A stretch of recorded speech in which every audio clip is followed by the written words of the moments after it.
everyone is a human. I think most of us forget this. Most of us kinda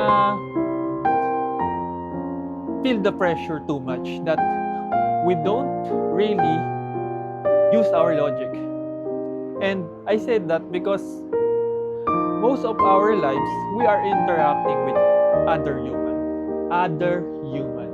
See how much I emphasize the word human? Because when you interact with other people, you always have these biases, this perspective that either he or she is much better than you or you are much better than him or her. And I think knowing that everyone is a human will make you or bring you advantages because, for example, your boss or a CEO or other people that smart or you think out of your reach. But if you think that they are human, you will able to understand what they're coming from, what they're desired, what are their needs, and you start to feel confident and relaxed around them because at the end of the day, you and them is just a human. They need this, they lack this, they have strength on this, and they desire this. So if you understand that, you will able to think logically and strategically.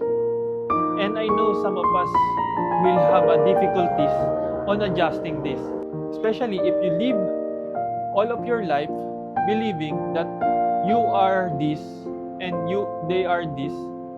But every changes start with one step, going forwards to your goal. So now, I challenge you, anyone that watching this, try and communicate with other people that you think you're either inferior or you feel less than them, to think them just a human. Because in either approach, you will gain something.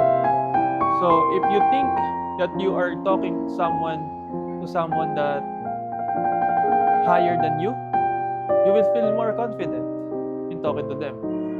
On the other hand, if you talk to someone that you think you are above on them and you think them as just a human, you will understand where they're coming from, why they have these weaknesses.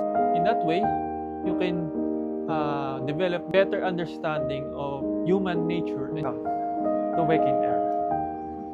See you again next time.